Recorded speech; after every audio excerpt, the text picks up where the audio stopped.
Good morning. Welcome to the Venison Marketing Update. I'm Marianne Wilson from Dairy Industry New Zealand. This morning I'm going to start off our session, then you're going to hear from our invited speaker, Jan Koens from Leuten Food in the Netherlands, and then you'll hear from all of our exporters. So I'd like to speak to you first up today about the changing face of the venison market. And the thing I'd really like to get across today is this, that thanks to all the work that our exporters have been doing, our customer base is broadening and our markets are diversifying for the better. And I'd like to talk to you about who our customer is and how our customer's been changing and what that means for market diversification and all of us here in the room, and then what we're going to be doing to keep up with momentum with the demand that we're seeing. So who is our customer today? And perhaps if I'd asked this question, say 10 years ago, we would have said that our customer is top chefs in North America serving venison in more of a fine dining setting, prime cuts. And if we looked across to Europe, we would have said we're working with a lot of different types of restaurants, but primarily it was chefs cooking New Zealand venison in the winter and autumn in traditional applications. Things are changing. So this is Arby's. Arby's are a fast food restaurant in the United States. They have 3,300 restaurant sites. Last year they had a sales turnover of $3.5 billion. Now Arby's focuses their product innovation all around protein. And this year, last year, Mountain River Venison and Arby's got in touch. And this is what happened. Arby's last year launched a small trial of a venison sandwich. Now this was a test trial in select sites in America. And it was an internet sensation. I'll take a guess here and say, I don't think we probably in this room thought we'd see queues of people in America lining up around the block to try a venison sandwich. And within hours of the sandwich going on sale, it's sold out. And actually, we had a meeting with Arby's earlier in the year and we asked them about the promotion and if they were surprised with the success and the noise that it generated. And you know, they were pretty open with us. They thought that there was a market out there, but the buzz that it created took them also by surprise. From unpaid advertising alone, they had $10 million worth. Now, fast food is quite a fickle business, and as a former product developer for Burger King, I know this pretty well. And you never know what will happen. But what this has shown us, and the industry, is that there is a wider market for venison. And it exists beyond the confines of smart restaurants, and this is an example of it doing so very successfully. The way in which we're eating and the way we're choosing the protein that we eat is also changing. And this is a photo from an Instagram blogger up in Sweden, which I was visiting a couple of weeks ago with Graham Brown. Now, this blogger just blogs about on Instagram meat for chefs, and he has 40,000 followers. Now, the Swedish kitchen, the Scandinavian kitchen, is a real leader for us at the moment in that food scene. And this gentleman here, 40,000 followers, and a lot of them in the United States, and they're really looking to the Swedish kitchen as to the direction of where cuisine is going. So in this event that I attended, I saw quite a few things come together of what we're seeing in the wider market, and it's a good example. We're seeing more and more chefs and consumers make buying decisions based on their conscience. Is the animal welfare how they think it should be? Has the animal been grass-fed? Does it contain hormones or antibiotics? All these things are becoming critical decision makers in their purchasing decisions. We're also seeing the way in which we're eating out changing.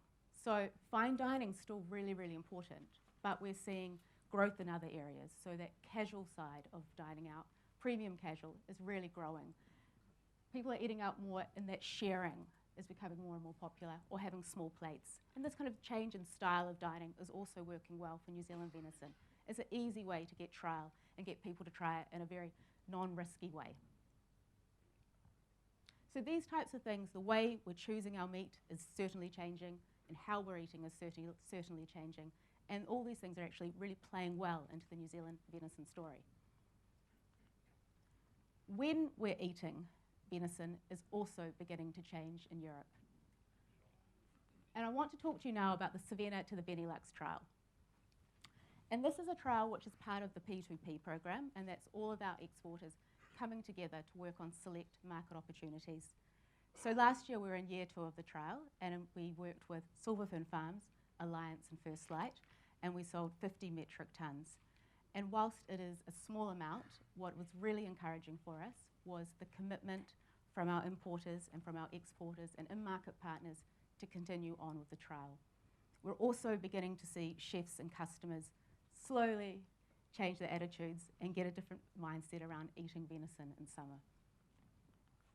An example of this is TUI Airlines, and there are many examples I actually could have put up today, but I think this paints the picture quite nicely. And this is a customer that's been working with Alliance and their partner in market, Bimpex, along with Graham Brown, the dairy industry executive chef, and also a top chef in Belgium. So a real team effort here. And what's happened here is that for the first time, TUI Airlines, which runs, which is the second largest airline in Belgium, services flights all around Europe, the Mediterranean, Africa, and to the Caribbean. They'll be putting Savannah venison on their business class menus in summer. So this is a big change that we're seeing, is that slowly but surely the mindset of customers in this Benelux trial are beginning to change and appreciate and understand the place that Savannah has in the summer market. And we're really pleased this year to have Duncan New Zealand also joining the trial for the 3rd year. So that was a snapshot of our customers. Let's have a look at what's been happening out in the market. We're in a really, really tight supply condition for our exporters, for our in-market partners, and those schedule prices that you're seeing a lot higher than usual are certainly playing this out. So whilst the supply situation is very difficult, we are seeing some changes in terms of market diversification that really bode well for the industry. These are figures from 12 months ending March 2017, and what we're seeing now here is 25% of all exports going into the US. And if we count Canada, we've now got 29% of all venison exports going into North America. Germany has really borne the brunt of the supply conditions, and their exports are down around about 40%. But what we have seen here is our exporters' ability to really target in on those customers which are paying good money for New Zealand venison in Germany and not have so much of a focus and reliance on the game trade. And the picture we've got emerging now is of a much more balanced portfolio, 2 robust lead markets. If we have a look at our chilled markets, which is now taking up about 20% of all of our total exports, again, it's been a really difficult conditions for the last 12 months for us to actually grow, and we're down 7% from where we were this time last year. But within that, we have seen some growth in some select markets. The US market has really continued to grow for us, and month by month we've had increases going into the US in chilled, up 15%. We've also had increases in Canada and in Belgium. And what's that's really encouraging for all of us here is that we are growing that premium end of the market, and our exporters are doing so at good prices and more all year round. So that's what's been happening in terms of exports. The demand for New Zealand venison is really strong, and the challenge we've got is how do we keep up staying with our loyal customers but also seek out new market opportunities for when supply comes on stream. And the way we're looking to do this is by the P2P project. And this is, again, when all the marketing companies, the exporting companies are coming together to work collaboratively and look where the next market opportunities could be for all of us. So I've talked about that P2P trial into the Benelux, and then this year, Silverfern Farms will be extending the trial into Germany, and Alliance will be doing so next year. I spoke to you last year about the work we've been doing in China, and that it was looking like a really challenging market for us. We now know more from doing a pilot study. We understand more about the cuts that will work and the applications that look to be promising for a market entry strategy. We have a better idea that we'll definitely have a home for New Zealand venison in the fine dining hotel scene, but potentially there could be a better opportunity if we were starting to get a foothold into the Chinese fusion cooking scene. So we're going to keep doing market development there. We're also going to look at something a little bit different. Now, many of you might kind of see this focus we've got on health and well-being out in the media, and more of us are choosing diets which are sugar-free or gluten-free, and you may even know some people who are vegetarians, vegans, and whatnot. So the rise of the paleo diet is one that we're seeing coming through more and more, and these are people who are seeking out a diet which is really based on premium protein, and they're very kind of honed in and eating the way our ancestors used to. It's all about hunting and gathering, and this is the type of thing we're seeing. This gentleman is falling into this group that we want to know more about. We know that these... You too, Jan. So we want to know more about this group.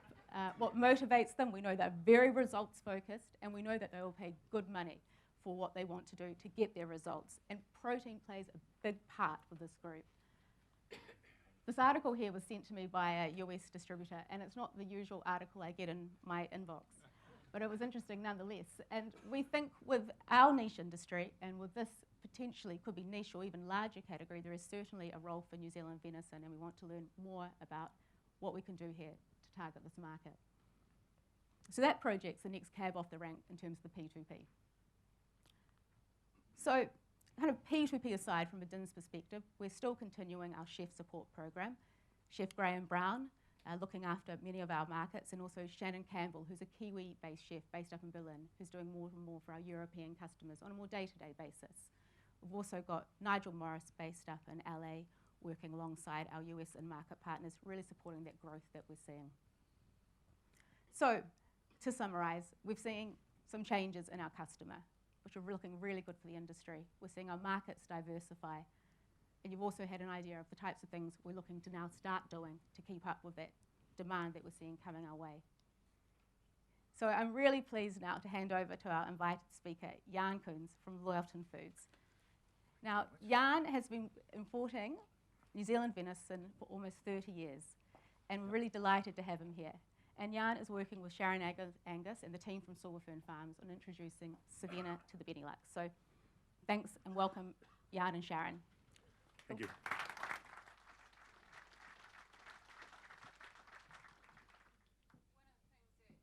Bruce said, and he put it at number 7, it's actually up there with number 1, and it's having the right partners. And we don't call them customers, we call them partners. And they've got to have a shared vision, and Jan has our vision of creating this wonderful market with Silverfern Farms Savena venison. So thank you, Jan, for coming. Thank you very much.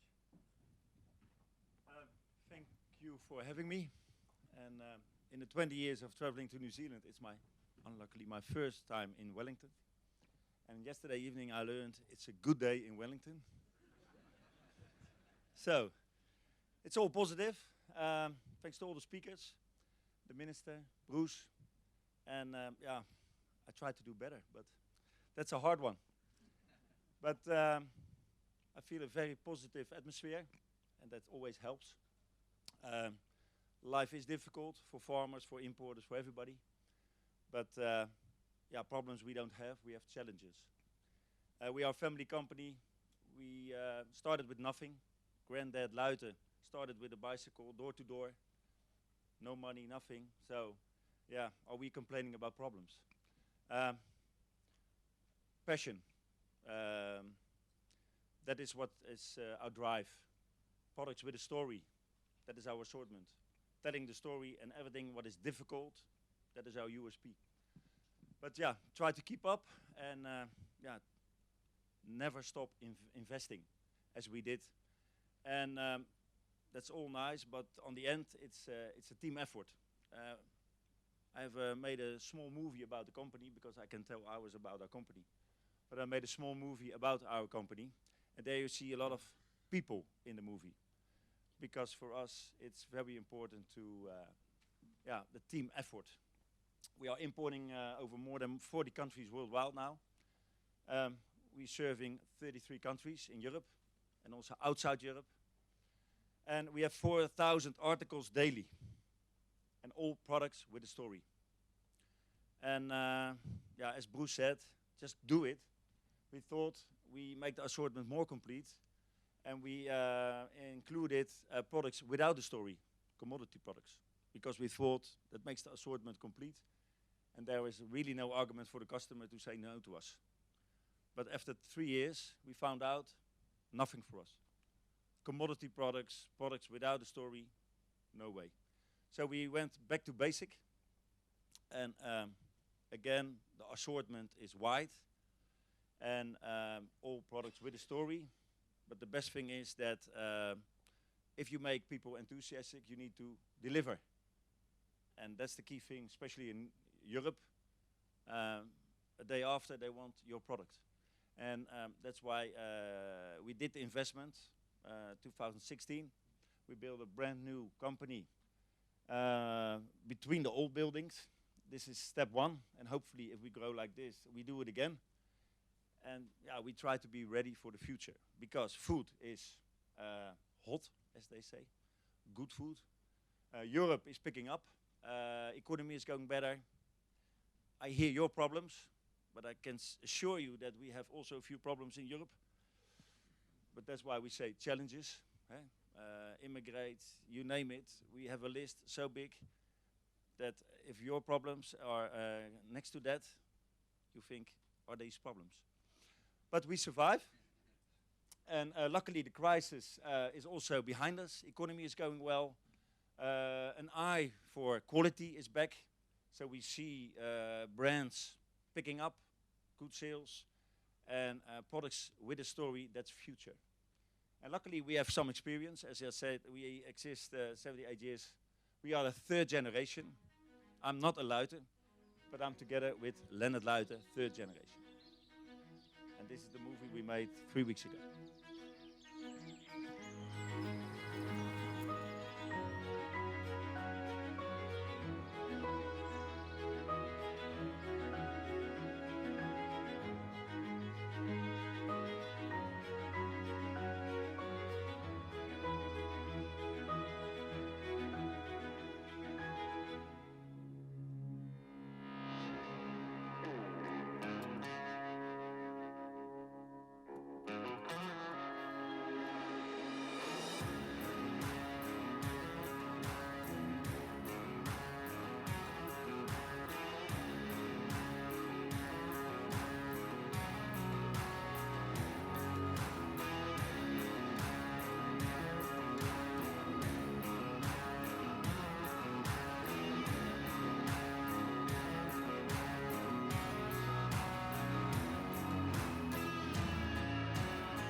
Honesty, reliability, friendship and top quality are our core values.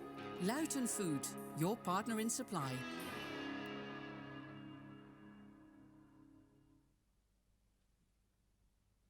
So that is a quick look in our company. And again, you see a lot of people because we are importing. We are not producers. We do added value. We try to take away all the arguments from the customer to say, never say no to us. Only the discussion can be the price. But yeah, highly organized, and I think we are a successful company. We come from nothing, really true, because the granddad just worked in a garage, and now you see we have a sustainable company. But also the focus on sustainability, on energy, water, all these things. And it makes us ready for the next step, because the green label, the sustainability, the pollution, the waste, it is future.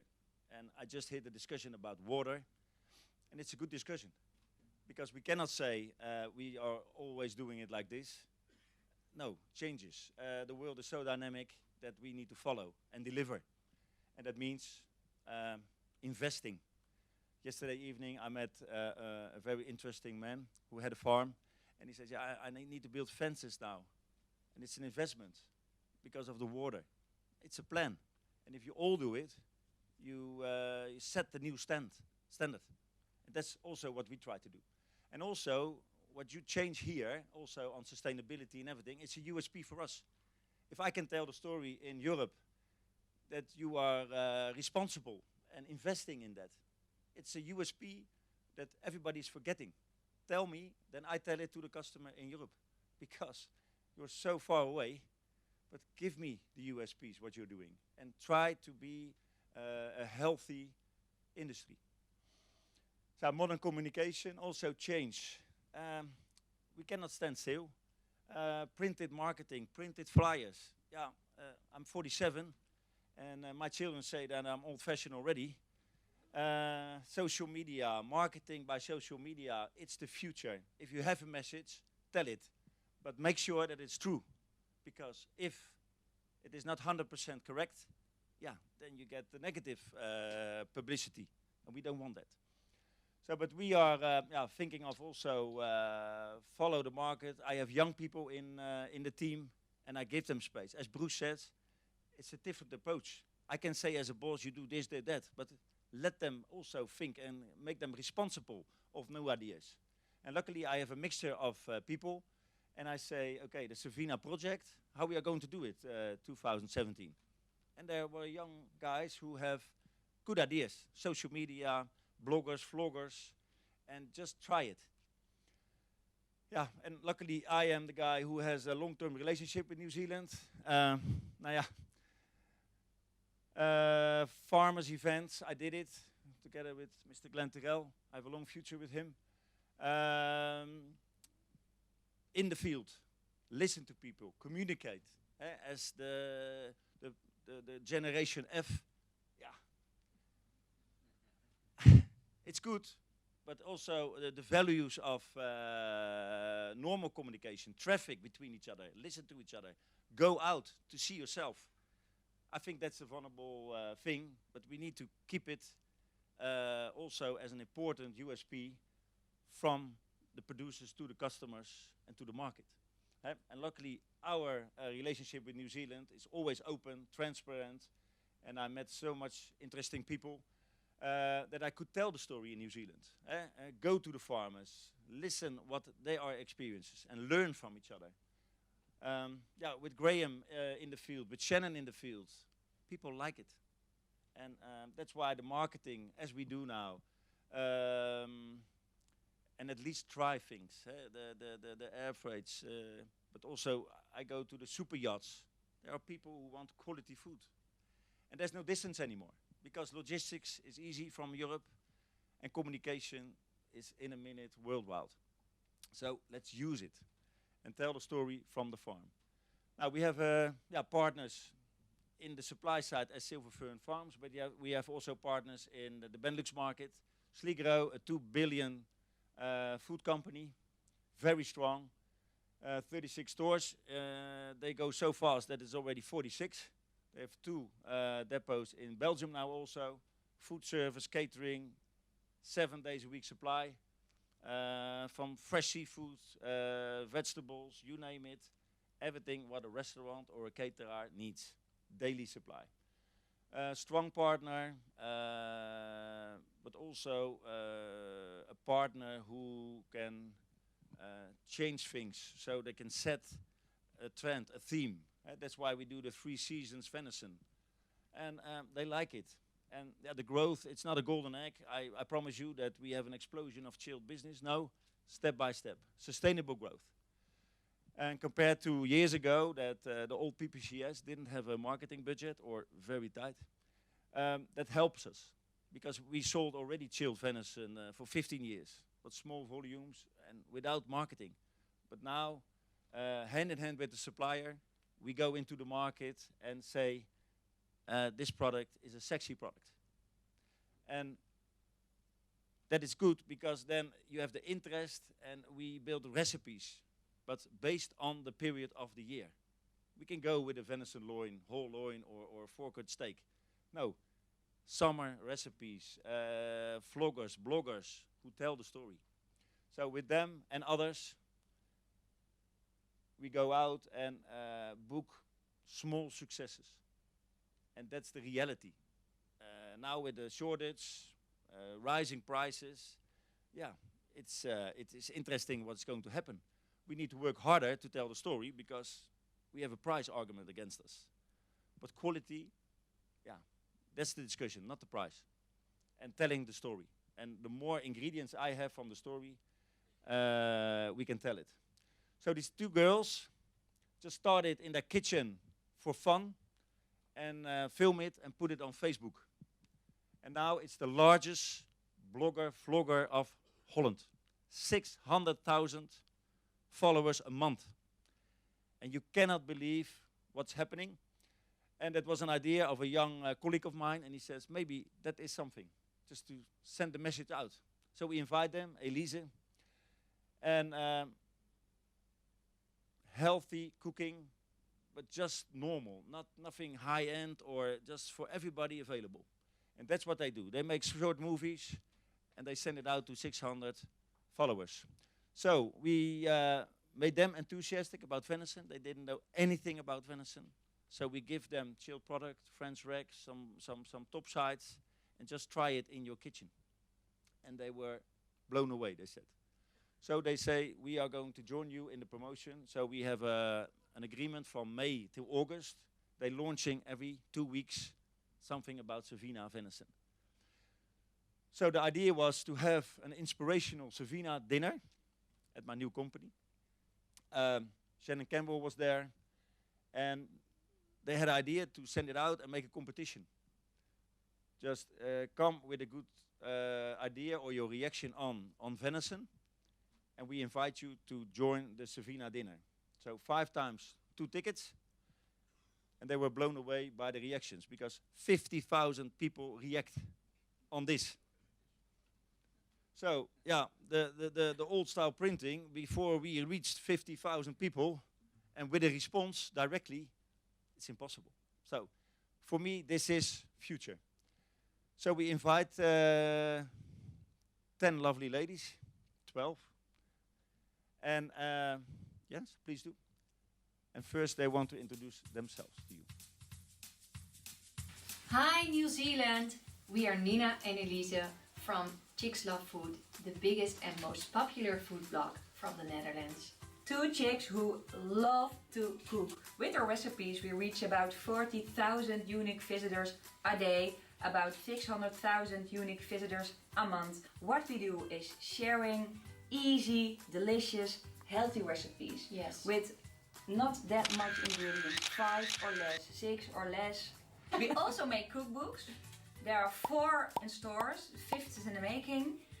And well, that's what we do. Yes. Cooking and sharing the love for good, no-nonsense food. And we love to cook with Cervina venison from Silver Fern Farms. It's such a beautiful and pure product. It's hormone-free, it's healthy, and it's no-nonsense. That's why we love to make recipes with it. And our mission is to share our venison love with our followers. Do you want to know and see more? Keep following chickslovefood.com and our social media. Yes, we're going to make a beautiful barbecue recipe, a summer salad, a challenge with our followers to cook with venison, and so much more. So stay tuned. Bye.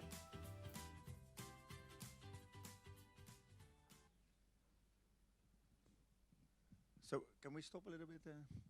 So Chicks Love Food, yeah. It was new, and as Bruce said, just do it.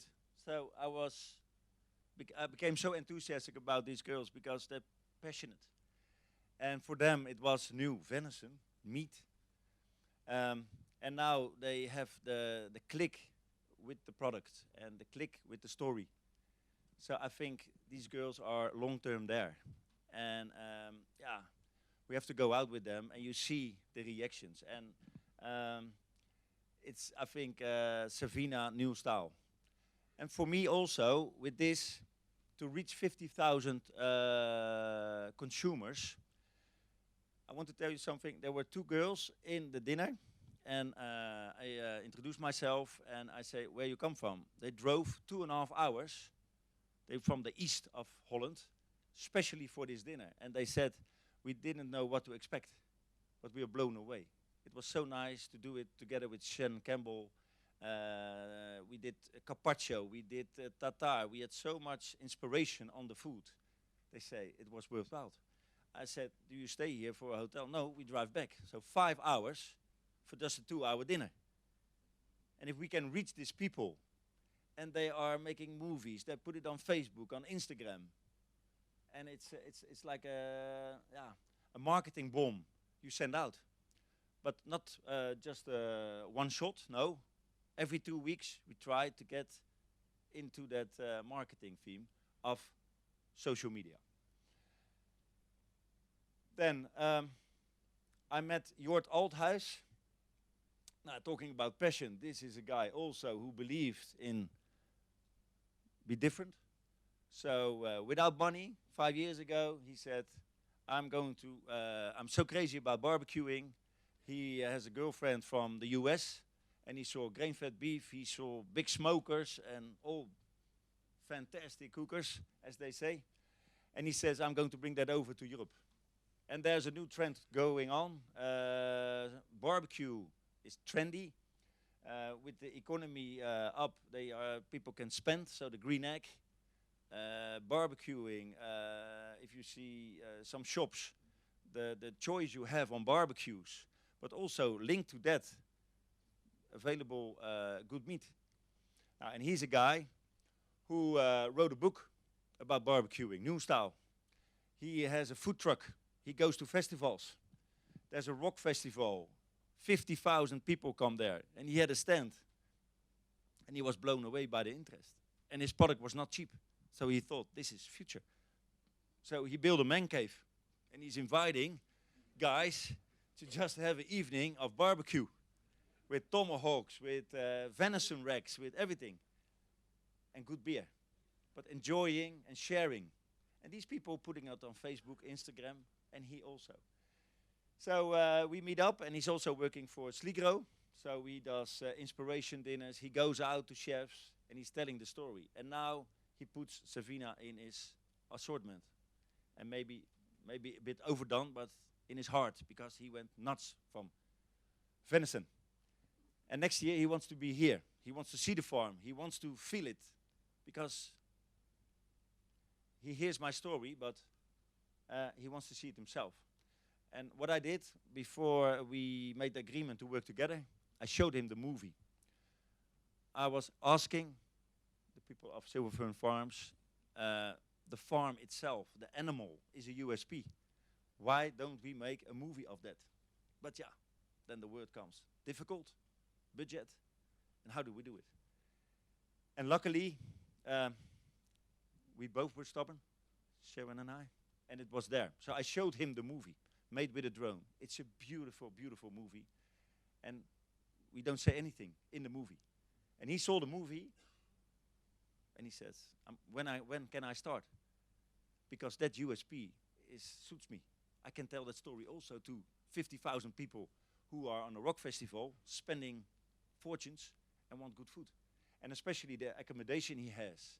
And everything fits, because these guys, beards, tattoos, that's a cult thing.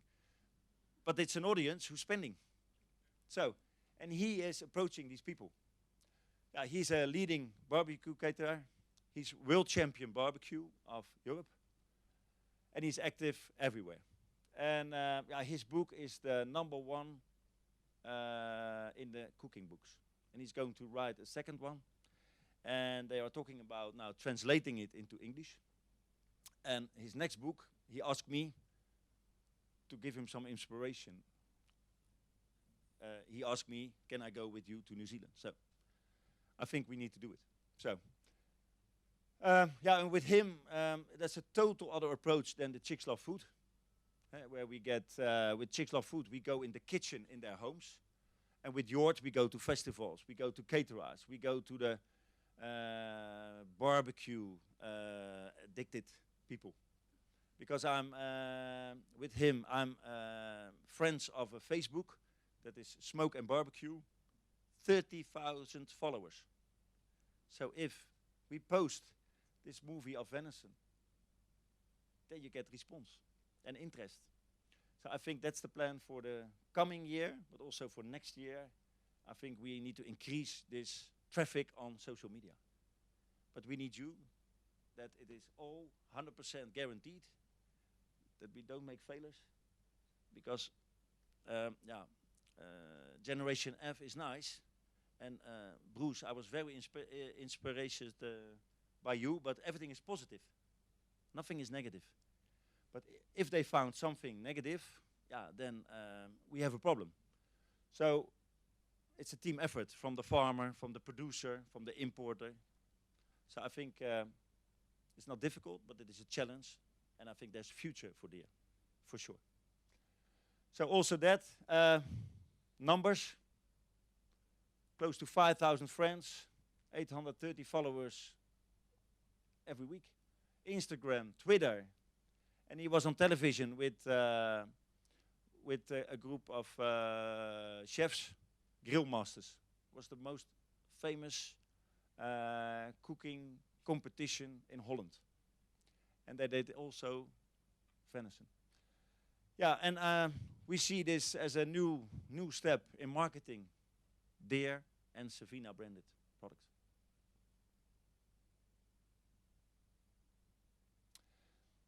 But there's still a market for shops, smaller shops, traditional shops, the butcheries. They had difficult times the last 5 years because of the supermarket, the great assortment, the very strong promotions in price. But now we see that the butchers who are there, they invested, because who left the business was the old style butcher, and he wants to try to sell chicken fillet and chicken legs. Yeah, that makes no sense. The butcher from 2017, if you look at it in Holland now, is a traiteur. He's half a caterer, he's a restaurant supplier, and he's also a barbecue caterer. So he does home cooking, he organizes your barbecue, everything. And there you see investments, young generation. There is a future for the traditional butcher, but how? Now luckily I found a partner that is Food Impulse, and they do daily supply to all the butchers in Holland. Strong company, and they are divided in 3 areas in Holland. So we have daily supply in the whole of Holland of these products. And the same for them. We go out to food fairs, to butcher fairs, a lot of marketing, demos, tastings, and we visit customers. Traffic, personal contact, and telling the story, and taste the product. And there we see also sustainable growth.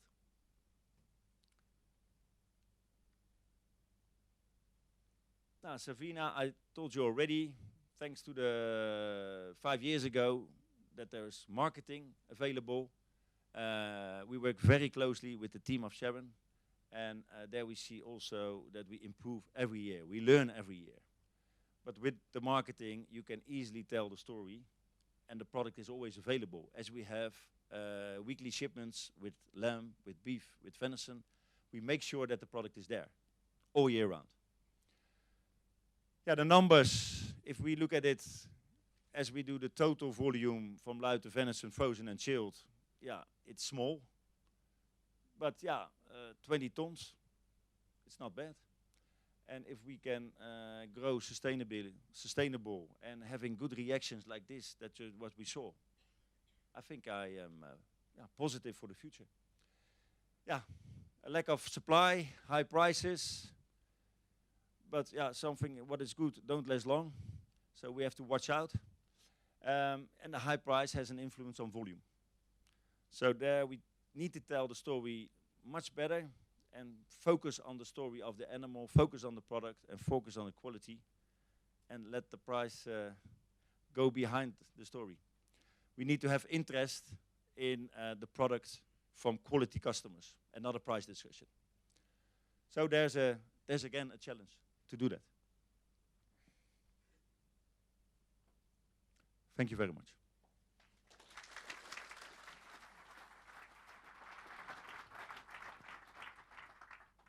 I want to finalize with maybe the conclusion. We are an importer, again, from Europe. We have a history with venison. I saw the analysis of the start of the conference. And we experienced all these periods. So an overflow of product, dropping prices. We experienced everything.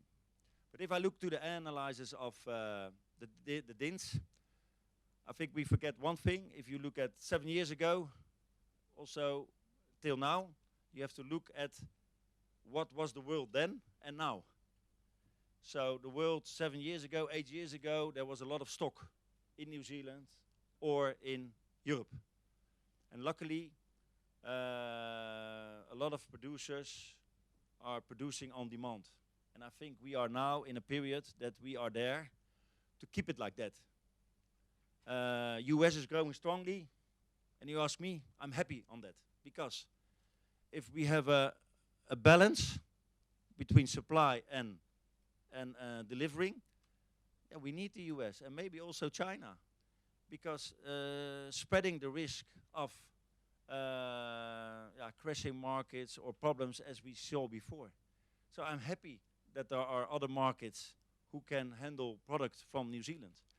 And yeah, this year we see the balance of producing on demand. Okay, the price is the price. But I'm quite positive about the year because it's a product of with a story. We learned from the past, and I think now the farmers who are there learned also all these these experiences of the past. So I think that's future for the year. Yesterday I talked to a farmer, and he says, "Yeah, we are all grey in the industry." But yeah, there's nothing bad about that. But I think deer is a product for the future because it's healthy. It's all the ingredients, all the USPs, what the new consumer wants. Because the young guys are intelligent. They know what they want. They want to pay for it on the long term. So if you ask me, if we can keep the numbers, not like this, but if we go back to 400,000, then you have produced on demand. And then we can keep the price acceptable. And I only can say keep up the good work and don't step out. Thank you very much. No, have a seat. No. Jan is obviously a very key partner, and we work very closely together. And I suppose what we're going to talk about today is how we connect those dots. We need to connect it between the farmer, the consumer.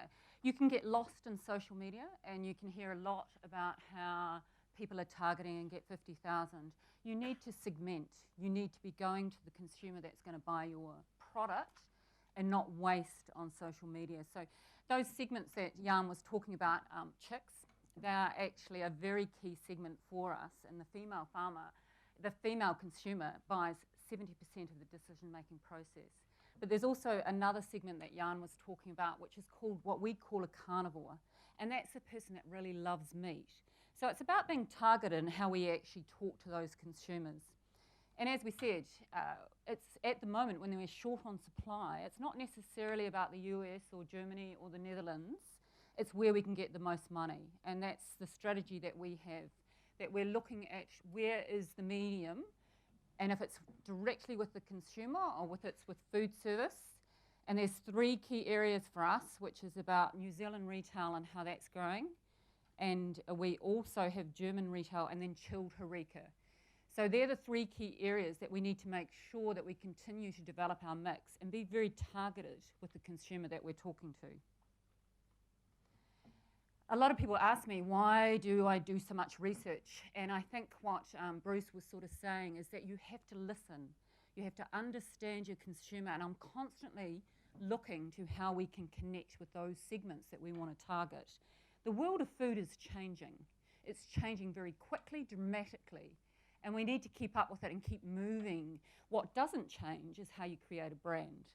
So while you'll have different purchasing, you'll see there that, you know, the natural product, how you add the street food, how you add the rubs to your product, how you get in touch with the different way people are eating is really important, that you keep up with those trends and that you move your marketing to adapt to those trends. So the thing that we keep constant is our brand. And we started the brand about 6 years ago, and how we actually can build trust and what that brand actually means about being 100% made of New Zealand in the product. And it's about the place, people, and passion. And that message is not ever going to change. What is changing at us, and very quickly, is the colour and the energy of food. And how do we keep up with that and actually target those consumers? There probably is 2 sort of areas. It's the way food's changing, and the way the backstory is changing. And this just gives you some of the how things are being thrown at marketers these days. And we talked before, and I like hearing Jan sort of say, it's about authenticity. So if you've got a story for a brand, make sure you get it right.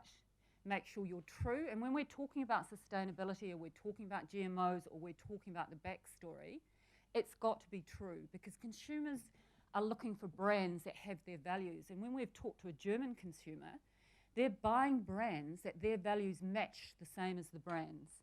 And they're very conscious consumer, and they want to know that you've got integrity.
So being very clear in what your message is. Two very conscious things there. One is about, and I was up at Stanford last year with the agriculture, and we got exposed to the Impossible Burger. We can't be afraid of trends that are happening out there. Veganism is being eaten more and more, but they're eating it probably 70% of the time. What we've got to do as an industry is look for what I call that segment, nouveau omnivores. They're a segment of consumer, very female orientated, that they might eat vegan food 70% of the time. The other 30% of the time is they want our high quality red meat. And they want it for the dishes or the taste sensations that they can actually see that's happening in the food around the world. So with the yarn, and this is our new material that Yarn is using now, and also with Germany, is we're looking for that new edge that we can create. And you'll see that the look and feel is all about the food, and then the taste sensations you put with it. You can't just be thinking about the meat, you need to think about food. And how you actually create that ability for the chef to have freedom to create. And that's what we want to be able to do for our product, to make sure that it's giving that energy and that excitement for the way the world of food is going. So along with what Jan and very exciting stuff that he's doing over in the Netherlands is we need to take the stories, and this is Hamish and Anna, and one of the stories that we do in Mind Food every month about our farmers is we're now translating it into the places around the world, and we launched our web in Germany in February, and we've just launched our food service web there. So no point in having English webs around the world, because you've got to be connecting with your consumer in country. And I do want to talk a little bit about New Zealand. I think we forget about the fact that how well we have done as in our hometown. In New Zealand, our retail product now is a $3 million category, and we've had growth year on year since we started 6 years ago. And really, the highest growth that we've had again is in the last year. And that's about having a brand that you can trust and how a consumer actually operates with a brand. This is what we call quantitative research, looking at the consumer or the segment that we have and then seeing, okay, who's tried it? because the first thing you've got to do in a marketing is get trial of your product. And as we said here, you get it in their mouths and they taste that beautiful grass-fed venison, and you've just about got them. But I have this rule. It's a 3-time rule. Get it in their mouths 3 times, and they're sold for life. And so you can see just in the last year, we've changed our occasional buyer from 21% of premium protein buyers to 29%. And then what you really, really, really want is a loyal consumer that will talk to you back. You can talk out at as many consumers as you like, and you can go on social media, but unless your consumer knows your brand and talks back to you, then that hasn't got a meaning. So yes, we're looking at all the things we can do to keep up with those trends in food, and we're launching a slow cook range, and it's going to be quite new and exciting, and looking at different cuts that we can actually bring to the market that are traditionally secondary cuts, but they're actually a new way of eating. And it's not about cooking it in a pot for a long, long time. It's about having that beautiful venison that you can pull apart like a pulled venison and have on a taco and share on a different occasion.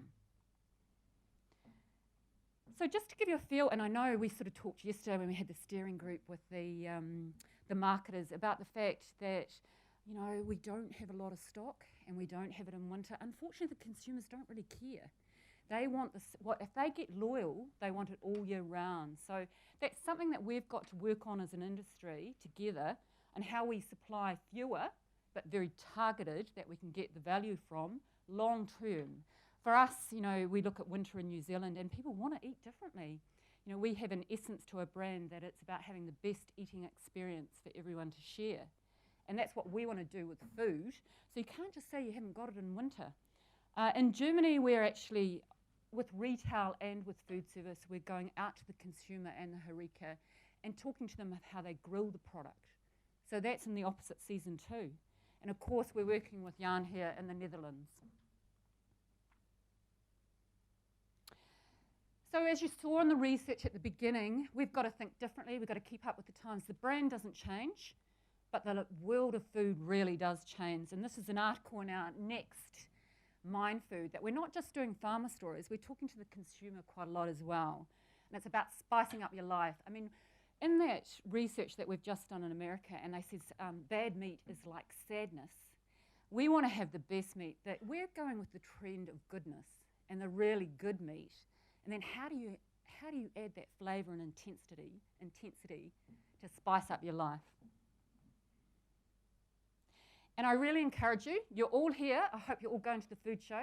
You wouldn't come to Wellington when the food show's on if you're making this beautiful product and you're not going to the Westpac Stadium and seeing the food show, because our life's about food. And if you go there, there's a Silverfern Farm stand, and you'll probably get some venison, because we're cooking it all day today, tomorrow and the next day. So we're taking Jan to the food show later, and I really encourage you. I can't remember what the tickets are, but it's very worth it to go and learn about food. This is how we're sort of, our highest seller in New Zealand is actually venison mince. Now you might think of all those beautiful, lovely cuts that we've got, but the consumer wants something that they can look differently at. With mince, it's very versatile and it suits the new way of cooking. So along with you know, Mind Food, we're going out with cuisine and we're talking about wintertainment. And it's all about those small bites. And of course, we do it with lamb, beef and venison. It's the best way to do it because people want that choice. In Germany, as I said, we've just launched a new website, and a lot of the talk about sustainability is about this conscious consumer, and it's these young people that we are talking about. They're going to be our buyer in the future, and they really care. So our German website, and obviously I'm not actually that great at German, but I have got someone in my team that speaks German, and it's really important because we're connecting with an agency over there and we're translating everything, and we're talking about the carbon footprint. We're talking about how, in actual fact, if you have an intense farm in Europe, it has far more carbon footprint than what we have from actually taking the product. Now, those consumers need to know that. They want that information. So that's what we've just launched the web this year, and we've just launched the food service part of it.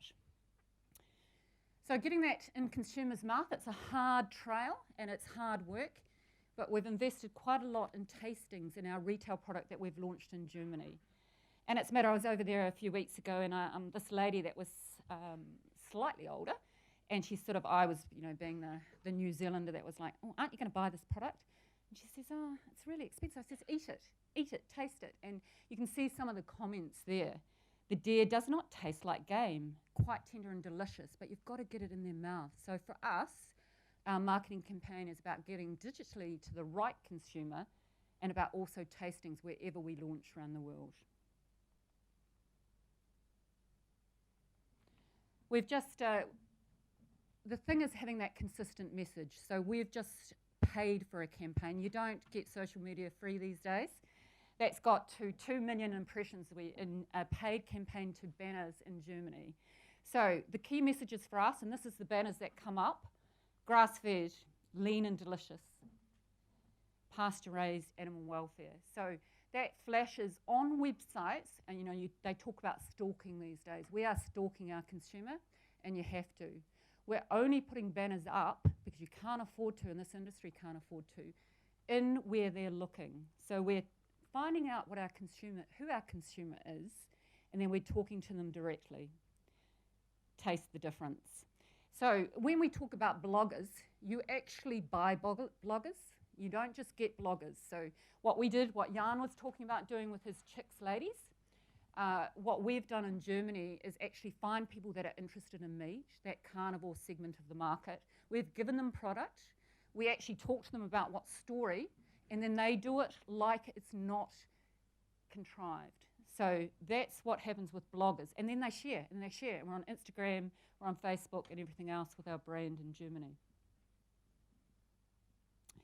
So telling our story, how do we actually connect when we're in New Zealand? And I think Jan said the right thing when he sort of said it is about that emotive story. But in China, it's so different. QR codes are being used 10 to 15 times a day. And the US, when we look at I've just been doing research in the US, and 43% of them are saying that they'll utilize QR codes and that they find them useful in their daily life. So how can we tell our story quickly? I had a female farmers event 2 weeks ago, and I had 60 females in the room, and it would be interesting to see how many here could do it. But I said I'd give them a few packs of Silver Fern Farms if they quickly got out their phones and got to my video on web. They did it within 30 seconds. So, a lot of those ladies out there know what they're doing too. So we've created our own QR code, and obviously we've got our fern in it. And we're doing that right through. We are connecting with you guys right through from our supplier programs through to the market. But it is for these activities that we're looking for. So the web just launched in Germany. And, you see those beautiful animals. And there's nothing that can tell a story more than visually looking at it. That's our web in the middle. And it continually moves, even if you go in and you don't click through to anything else. But you can see those beautiful animals. And I'd just like to leave you with, of course, our video, our story.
So we were voted the most trusted brand in meat and poultry this year, last year in New Zealand, and we're up as a highly recommended and in the finalists this year.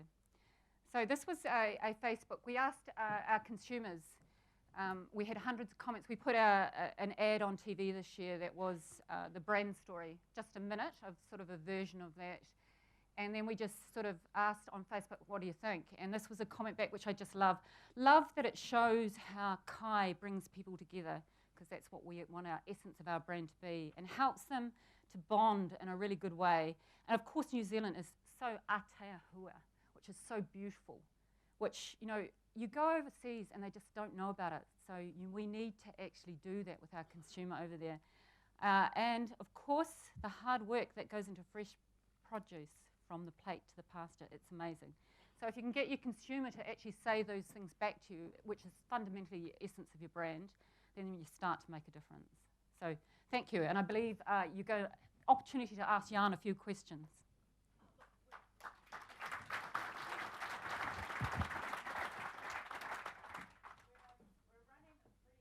On time, so we've got time for one question, and then we'll just move on to Katrina. Okay, and then we'll hopefully have some time at the end to make up and do more questions then. So, question? When do you think you might change from the word game to farm raised? Is that to me? When you put his first slide up, it was still as game rather than farm raised.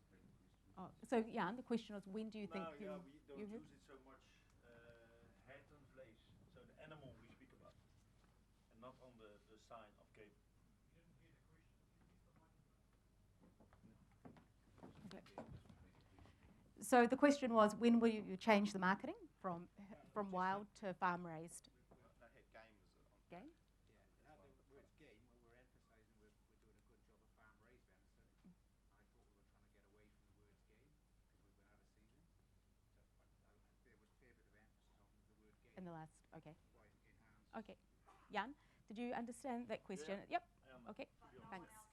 Okay. So the question was, when they'll start to move away from using wild or game in their advertising and move to more using farm-raised venison from New Zealand.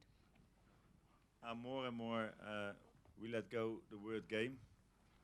In Dutch, we more and more talk about scharrelvlees, that's free-range meat, hertenvlees. So these names of the animal we're using more and more. But yeah, the small tick to the game is still there, but it takes time. But less and less we use the word game. So, but if we use the game word, then we say it is hunted game. And yeah, game is an introduction of the animal venison, and then we go to scharrelvlees or hertenvlees. And that's why we use the word grass-fed so much. Hopefully. Yeah. Okay, thanks everyone. Look, why don't you take 10 seconds or so, stand up, move around a bit, and Katrina, if you'd like to come up from Alliance. Thank you. Thanks, Jan and Sharon. Thank you.